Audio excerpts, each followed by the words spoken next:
guys, so in this video we are going to be talking about dealing with injuries. This is a very important topic as it's unfortunately going to be a part of all of our martial arts journeys. Handling injuries correctly can give us a means of making use of our time and continuing in our progression in our chosen martial art. So when it comes to one's training, there are going to be two aspects. Now, one aspect might be a little more developed than the other, but there will always be two with everybody. These aspects are the physical training and the mental training.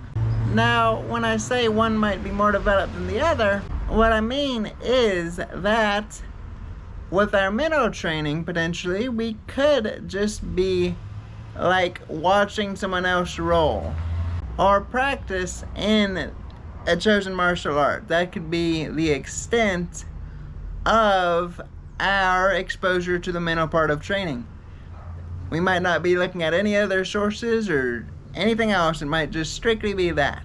The physical part of training is, of course, the practice of our martial art. It's all of the things we do that involve getting our physicality up to date for the moves we need to practice, and both working with a partner as well. So I would, of course, include physical training as weightlifting and not just your rolling, because as we advance in age, it'll be even more important to engage in physical aspects that keep us where we need to be in order to continue doing what it is we do. So if I am into striking, then a physical component of that will be the need to keep stretched out so that I can continue practicing safely. So a physical component would be the flexibility. When it comes to injury, one thing I can do is devote time into the other aspect of training, which is your mental aspect again. I can further advance in this. Like if I'm just used to watching two people roll, then maybe I might consider reading about this martial art.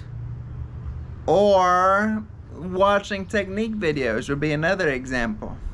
One aspect you can consider as well is the other skills you could develop to make you better at your martial art. So when I say one should read, it's not just the martial arts books that they can look into. It's also, and this is one that I found useful, is anatomy books.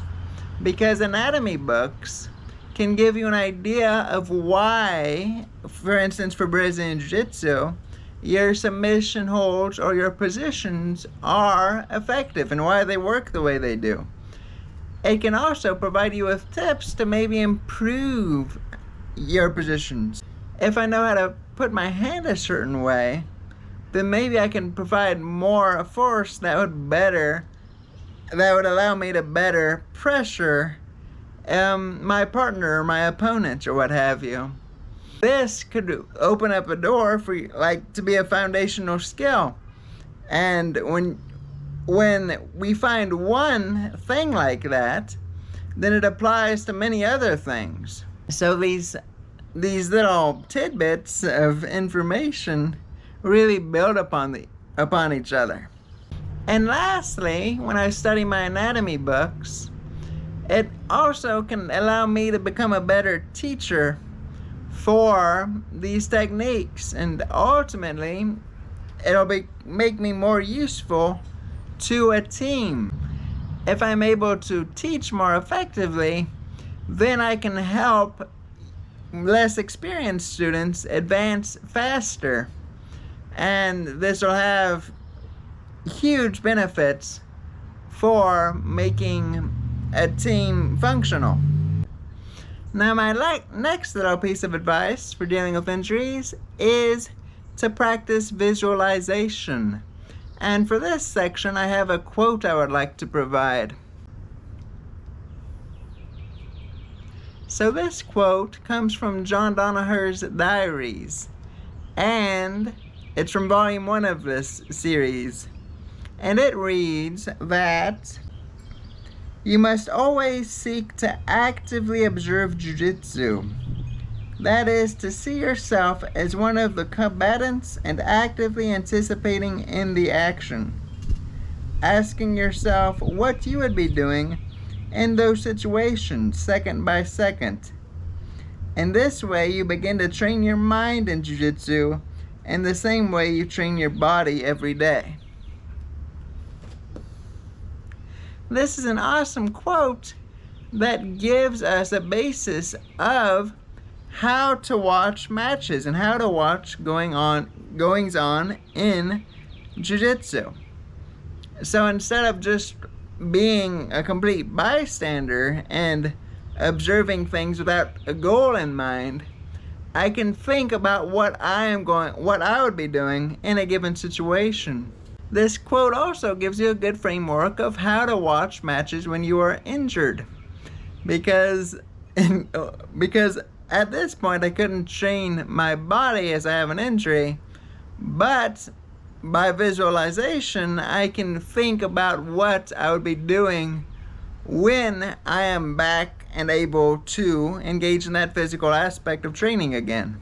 These two takeaways I feel that are critical to how to deal with injuries in a productive manner. And what I would say is key to take in mind is that no matter what you choose to do, it's to stay somehow active within your martial art.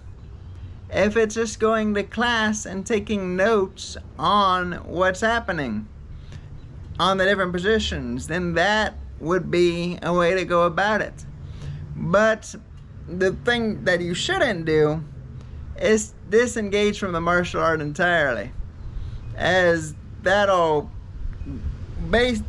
make sure that you just go completely downhill when you are able to get back on the mats. So an injury happened, and we should be thinking of how best to make use of this unfortunate circumstance. But those have been my thoughts on this topic, and I hope you have found them interesting. Please consider liking and subscribing, and stay tuned for more content. But thanks so much, and take care.